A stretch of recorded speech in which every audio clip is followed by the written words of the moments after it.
Now to the tragic death of 27-year-old Shilpa Panchaganath, a young software engineer and mother of a child who was pregnant with her second child and allegedly died by suicide at her home in Bengaluru, Veera.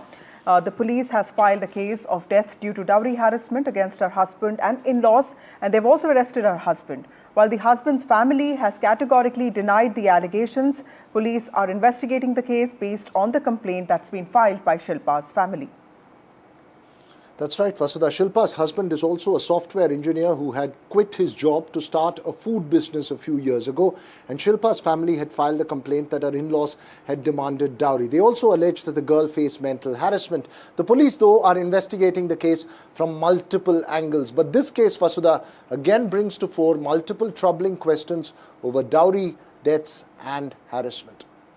That's right. Joining us this evening, author and activist Meghna Pant and women's rights activist Lovena Rangal. Thank you, all of you, for joining us on this broadcast. Lovena, to you first. How do you look at a case like this? We've just had a recent case in Noida of Nikki, and there have been recent cases as well. The girl's family in the Bengaluru case is alleging dowry demands, but the boy's family is denying them. But at the heart of it, both these women, Nikki in Noida or Shilpa in Bengaluru, both of them are dead. And that's the tragedy of it all. I think, thank you for having me on this. The point is that over the years, it's not just the years, over generations, abuse against women, violence against women, or any of these are so normalized that, we don't even consider this as, we don't, even think of batting an eyelid when we hear these stories.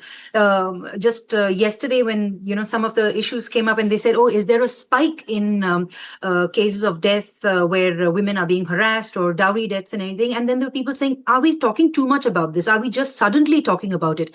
It's not. It's just that they have been normalized, sadly, for so many centuries that by now it's almost like, ab kya karna hai? Like, what do you do about this? How much more do you say when nothing's happening? But at the same time, at the risk of sounding very binary, when there is any kind of an assault against, say, maybe domestic violence against any other gender, then there is like, a big hoo-ha about it. And it's like, see, the women are actually misusing the laws that are there to support them. So an occasional instance puts women actually on the back foot when it comes to actually, instead of being supportive for them. And over here in these two instances, we are finding women who are educated. And we say that, oh, it couldn't have happened because by now with this normalization, they have more or less stereotyped, centuries of stereotyping certain victim profiles, where it's like, if you are not naive, if you're not docile, then you can't possibly be abused, you can't possibly be harassed. And dowry, nonetheless, where they say that maybe the women's family are actually promoting it. Why did they support it?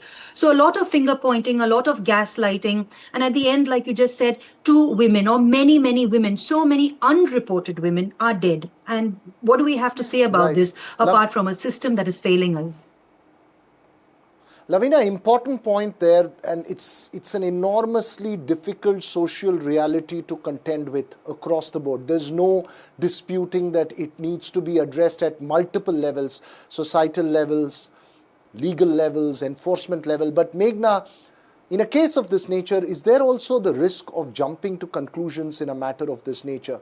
The police need to go through a full process of investigation. And even if it's the rarest of rare case, the possibility of miscarriage of justice or abuse of the strict laws that's there, is that also a concern that one needs to constantly factor in when we are in this discussion?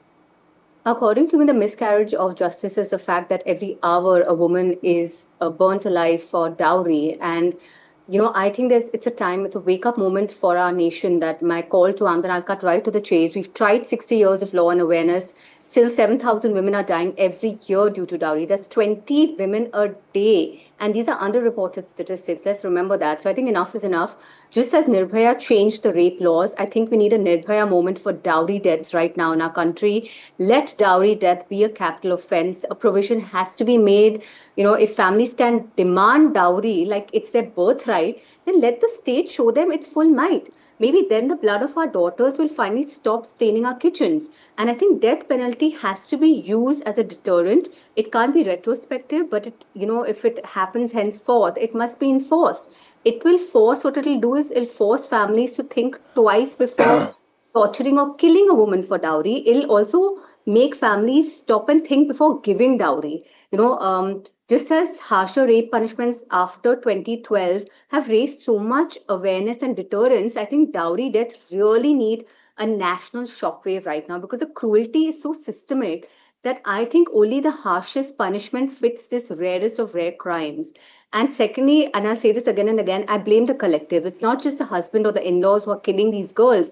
We as a collective are, especially the parents who are giving dowry. I'm not understanding this. In today's day and age, giving dowry is illegal. Yes. Not just receiving, but also giving. So please educate yourself. You're not giving dowry, you're actually giving supari to someone who's complicit in doing something. But Vasudha, where do we then draw the line in a case which the 1961. police is investigating? Absolutely. Because, one needs to still wait for conclusive evidence. For instance, in this case, according to police officers, they are investigating all angles and what could have led to the incident per se. But Veena, I mean, this there is needs a to be a question. fine line to walk there. Right, this is a question I want to ask Lavina, and I want her to talk about these mainstream discourses that are happening around dowry deaths, because I'm tired of people who keep asking for dilution of laws, because apparently there's like large-scale misuse happening, which is completely untrue. And at the same time, when dowry deaths happen, there are people who come and tell us, no, there were other reasons as well, as if asking for dowry is just one of the reasons. So help us understand what kind of problematic narratives go on and how they are also really entrenched in patriarchy. You see, patriarchy and psychology are just so closely entrenched and entwined into what we are facing right now. The psychology, not just of what's going on with the victim or what's going on with the survivor. When you're talking about investigations, our police officers, are they even equipped with understanding the psychology of abuse? It's not a one-time incident. It doesn't just happen. Someone just doesn't come and kill, right? For example, this couple, they were married for a couple of years. And in some instances, the abuse starts soon after the marriage, maybe even on the wedding night, and it just continues. Now, the societal pressure is such that women are then held as custodians of izzat, of sanskar, of values, of how their family will face everyone else. They have to hold the family together. And all of these play on the mind of someone who is being systematically and consistently abused, not just physically, but emotionally, financially, mentally. The torture is consistently growing.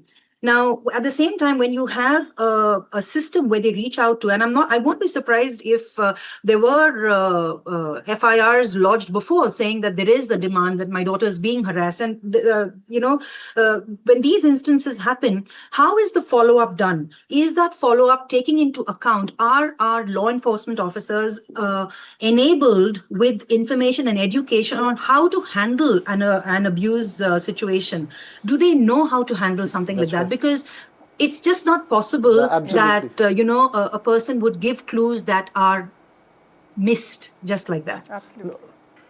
No, you're making a very, very important point. I think there's a social sanct that it's all right till it gets to a situation of not being all right. It shouldn't be all right at any level at the start of it. And I think that's extremely important to ensure that it doesn't have tragic ends and that it can be fought if need be at an earlier stage. But thanks very much there, Meghna and Lavina. It's an important issue. We'll keep a close watch on this case and, of course, the larger issue, Vasudha. It is an extremely troubling reality, a social reality.